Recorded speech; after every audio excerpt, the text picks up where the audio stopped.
મંગળવારે પણ માવઠાએ દસ્તક દેતા અનેક શહેરો જળમગ્ન. સતત ત્રીજા દિવસે ગીર સોમનાથ જિલ્લાના નોનસ્ટોપ આફત વરસી હતી. સૂત્રાપાડાના પ્રશ્નવડા ગામે 4 ઇંચથી વધુ વરસાદ ખાબકી જતા આખું ગામ બેટમાં ફેરવાઈ ગયું હતું.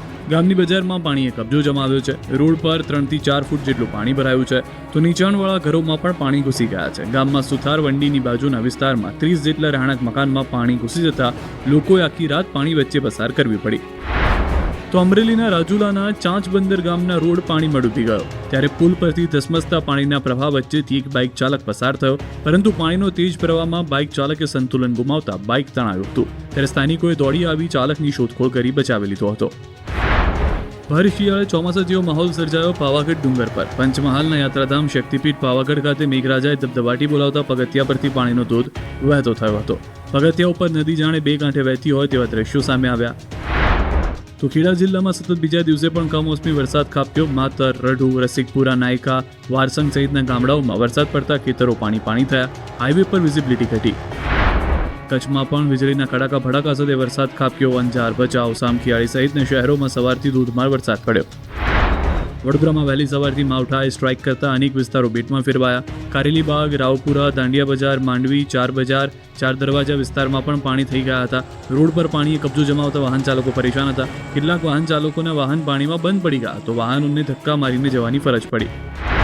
આ બાજુ વડોદરાના ડભોઈમાં મોડી રાત્રે સતત વરસાદથી ટાવર, કંસારા બજાર, વડોદરી, ભાગોળ, રાધે કોમ્પ્લેક્સ, એસટી ડેપો વિસ્તારમાં પાણી ભરાયા. તો ફરતી, કુઈ, વેગા, ટીમ્બી, નડા, પુરા, હંસાપુરા, થુવાવી સહિતના ગામોમાં ભારે વરસાદના કારણે ખેડૂતોની ચિંતામાં વધારો થયો.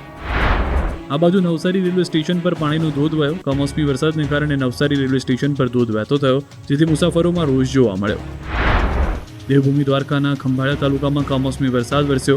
ધોધમાર વરસાદથી માર્ગો પર નદી જેવા દ્રશ્યો સર્જાયા. નગર ગેટ, જોધપુર ગેટ, સોની બજાર અને રામનાથ સોસાયટી સહિતના માર્ગો પર પાણી ફરી વળ્યા. કમોસમી વરસાદથી ખેડૂતોની ચિંતામાં વધારો થયો. આ બાજુ રાજકોટ શહેરમાં મોડી રાત્રે વરસાદે ધબધબાટી બોલાવી. વિવિધ વિસ્તારમાં વરસાદથી રાત્રે રોડ પર પાણી ભરાયા. આસપાસના ગામડાઓમાં પણ કમોસમી વરસાદે ખેડૂતોના જીવ અદ્ધર કર્યા. આ બાજુ ઉત્તર ગુજરાતમાં પણ મંગળવારે માવઠું વરસ્યું. સાબરકાંઠા જિલ્લામાં સવારથી સાર્વત્રિક કમોસમી વરસાદ પડતા ખેડૂતોની ચિંતામાં વધારો થયો. સૌરાષ્ટ્રમાં વરસાદથી કારતક માસમાં તળાવો ઓવરફ્લો થયા.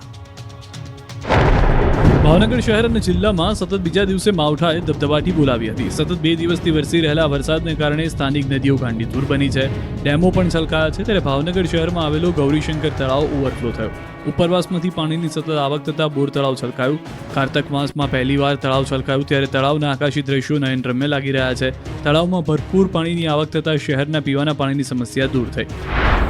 તો અમરેલી જિલ્લાનો સૌથી મોટો ખોડિયાર ડેમ ફરી છલકાયો. ભારે વરસાદના પગલે ઉપરવાસમાંથી પાણીની આવક થતાં ધારીના ખોડિયાર ડેમના 2 દરવાજા ખોલવામાં આવ્યા. જિલ્લાના સૌથી મોટા ડેમના 2 દરવાજા 0.22 મીટર ખોલી પાણી છોડવામાં આવ્યું. 1200 ક્યુસેક પાણીની આવક થતાં 2 દરવાજા ખોલી દેવાયા. તો અમરેલીના ઠેબી ડેમનો એક દરવાજો ખોલવામાં આવ્યો છે. ઉપરવાસમાં પડેલા કમોસમી વરસાદને કારણે ઠેબી ડેમમાં પાણીની આવકમાં વધારો થયો છે. ડેમનો એક દરવાજો 0.30 મીટર સુધી ખોલવામાં આવ્યો છે. હાલ ડેમમાં 556 ક્યુસેક પાણીની આવક થતાં એટલું જ 556 ક્યુસેક પાણી છોડવામાં આવી રહ્યું છે. પાણી છોડાતા અમરેલી, પ્રતાપપરા, ફતેપુર સાથે ચાપાથળ સહિતના નીચાણવાળા વિસ્તારોને એલર્ટ કરવામાં આવ્યા છે. છોટાઉદેપુરમાં સુખી ડેમમાંથી પાણી છોડાયું. પાવીજેતપુર તાલુકાના ડુંગરવાટ ખાતે આવેલ સુખી ડેમમાંથી પાણી છોડાયું. ડેમ ભરાતા ડેમનો એક ગેટ ખોલાયો. છોટાઉદેપુર જિલ્લામાં કમોસમી વરસાદને લઈ સુખી ડેમ ભરાયો. એક ગેટ ખોલી 522 ક્યુસેક પાણી ભારજ નદીમાં છોડાયું. રાજુલા તાલુકાના ધરેશ્વર ગામની ધાતરવડી નદીમાં 3 સગાભાઈ સહિત 4 યુવાનો ડૂબ્યા છે. યુવાનો નહાવા પડ્યા હતા, જે બાદ ડૂબવા લાગતા ગ્રામજનો મદદ માટે દોડ્યા હતા. મામલતદાર અને પોલીસની ટીમ ઘટના સ્થળે પહોંચી છે. યુવાનોની શોધખોળ હાથ ધરવામાં આવી છે. બોટ દ્વારા શોધખોળ માટે કોસ્ટગાર્ડની ટીમ પણ આવી પહોંચી છે. ધારાસભ્ય હીરા સોલંકી પણ શર્ટ કાઢી રેસ્ક્યુ કરવા પહોંચ્યા હતા અને નદીના પ્રવાહમાં ઉતરી બચાવ કામગીરીમાં જોડાયા છે. બોટાદની ઉતાવળી નદીમાં સફેદ ફીણનું સામ્રાજ્ય છવાયું. ચારે બાજુ સફેદ ફીણના ગોટે ગોટા. હવામાં અને રોડ પર સફેદ ફીણનું સામ્રાજ્ય. જાણે દિલ્હીની યમુના નદી હોય તેવા દ્રશ્યો જોવા મળ્યા બોટાદમાં. સાળંગપુરની ઉતાવળી નદીમાં કેમિકલ માફિયાઓ, પ્રદૂષણ માફિયાઓએ કેમિકલયુક્ત પાણી નદીમાં બેફિકરાઈથી ઠાલવી નદીને ગંદી કરી દીધી છે, જે કારણે નદીમાં સફેદ ફીણનું સામ્રાજ્ય છવાયું છે. શહેરના મધ્યમાંથી પસાર થતી ઉતાવળી નદીમાં ફીણનો એટલો કબજો જોવા મળ્યો કે નદીનું પાણી દેખાતું ન હતું. ચારે બાજુ સફેદ ફીણ છવાયેલું હતું. એટલું જ નહીં, પવનના કારણે ફીણના ગોટે ગોટા હવામાં ઉડીને સાળંગપુરથી લાઠીદળ ગામ તરફ જવાના રોડ પર આવી ગયા હતા. નારાયણકુંડ નજીક આવેલા ઉતાવળી નદીના ફીણથી વાહન ચાલકોને પરેશાની થઈ હતી. ત્રણ આગાહીકારોએ હજુ 10 ઇંચ કમોસમી વરસાદની આગાહી કરી. માવઠાએ ખેડૂતોને ધોઈ નાખ્યા છે, ક્યાંય ન રહેવા દીધા નથી. ત્યારે ખેડૂતોના હૃદયના પાટિયા બેસી જાય એવી આગાહી ત્રણ આગાહીકારોએ કરી છે. હજુ 10 ઇંચ કમોસમી વરસાદ ખાબકી શકે છે. હવામાન વિભાગના કહેવા મુજબ આગામી 7 દિવસ સૌરાષ્ટ્ર અને દક્ષિણ ગુજરાતમાં માવઠું ત્રાટકશે. અમદાવાદમાં હળવાથી મધ્યમ વરસાદી ઝાપટા પડતા રહેશે.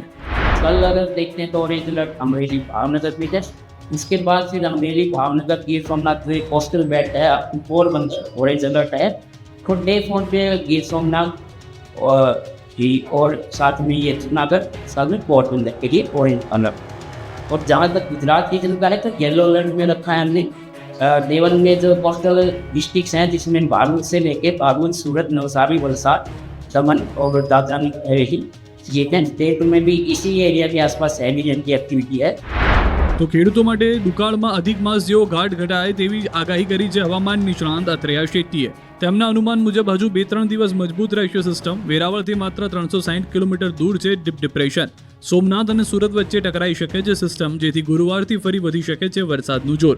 ગુરુ શુક્ર ખેડૂતો માટે બની શકે છે ઘાતક. સૌરાષ્ટ્ર દક્ષિણ ગુજરાતમાં 8 ઇંચ વરસાદ થવાની સંભાવના, તો ઉત્તર મધ્ય ગુજરાતમાં પણ મધ્યમથી ભારે વરસાદ સંભવ. जैसे ये सिस्टम जो अभी आज सुबह ही मेरे अनुमान के हिसाब से ये डीप डिप्रेशन बन चुका है और अभी ये गुरुवार और शुक्रवार को गुजरात, खास करके जो दक्षिण तटीय सौराष्ट्र के इलाके हैं और दक्षिण गुजरात के इलाके हैं, इन इलाकों में ये डीप डिप्रेशन धीरे धीरे पास आएगा और फिर लगभग शुक्रवार को ये डीप डिप्रेशन सिस्टम की लैंडफॉल की संभावना है. जो लैंडफॉल जहाँ पे होगी वो एग्जैक्ट जगह की अभी कंफर्म नहीं है, लेकिन ऐसा लग रहा है कि कहीं पे गिर सोमनाथ से सूरत के बीच वाली जो दक्षिण गुजरात और उससे सटे दक्षिण सौराष्ट्र की इलाका है वहाँ पे कहीं हो सकती है. આ તરફ આગાહીકાર રમણીક વામજાએ પણ ખેડૂતોને ચેતવ્યા. વામજાએ આગાહી કરી છે કે 3 થી 5 નવેમ્બરમાં પણ વરસાદ નહીં છોડે પીછો. આખું અઠવાડિયું વરસાદ ભૂક્કા કાઢશે. હજી પણ પાછતરા વરસાદ થશે. તારીખ 3/11 થી 5/11માં પણ વરસાદના સંજોગ છે. હવામાનમાં પલટો આવશે. તારીખ 11/11 થી 13 તારીખે માવઠાથી વરસાદ થશે તેવું મારું પૂર્ણ અનુમાન છે ને ખેડૂત માટે ખાસ સાચવજો. માવઠાથી અસરગ્રસ્ત વિસ્તારોની મંત્રીઓએ લીધી મુલાકાત. માવઠાએ અમરેલી જિલ્લાના ખેડૂતોની પથારી ફેરવી દીધી છે. 9-10 ઇંચ વરસાદને કારણે ખેતરે તારાજીના દ્રશ્યો સામે આવ્યા છે. ખેડૂતોને મગફળી સહિતનો પાક ગુમાવવાનો વારો આવ્યો છે. ત્યારે સ્થિતિનું નિરીક્ષણ કરવા માટે ગ્રાઉન્ડ ઝીરો પર મંત્રીઓ ઉતર્યા છે. રાજ્યકક્ષાના મંત્રી કૌશિક વેકરિયાએ સાવરકુંડલાના જાબાડ, રાજુલા, જાફરાબાદ, ખાંભા સહિતના ગામના ખેતરોની મુલાકાત લેવા પહોંચ્યા.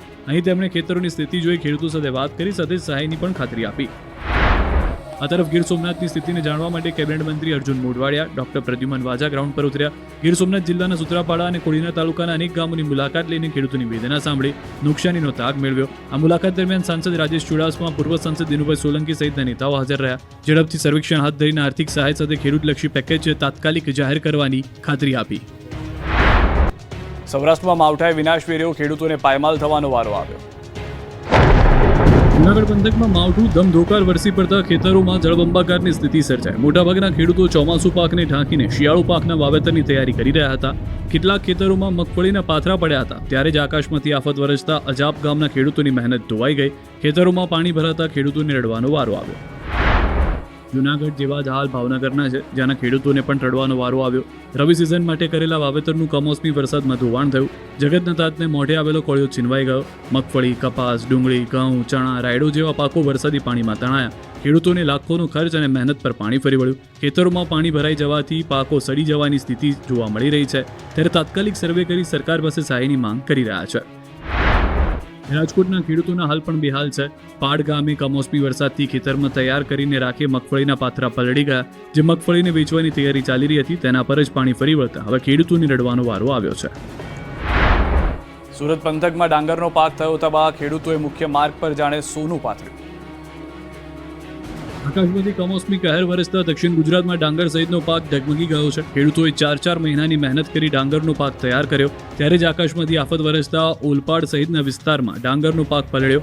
ખેતરમાં તૈયાર કરીને રાખેલો પાક પલળી જતા ખેડૂતોએ બચાવવા માટે દોડધામ કરી. ડાંગરને સુકાવવા માટે હાંસોટ ઓલપાડ રોડ પર ડાંગરના ઢગલા થયા, જાણે ખેડૂતે રોડ પર સોનું પાથર્યું હોય તેવો નજારો લાગી રહ્યો છે. ઓલપાડ જેવા હાલ સુરતના સરોલી, જહાંગીરપુરા સહિતના છે, જ્યાં પણ માવજાએ કમઠાણ સરેજતા ખેડૂતોના મોઢા સુધી આવેલો કોળિયો છીનવાઈ ગયો.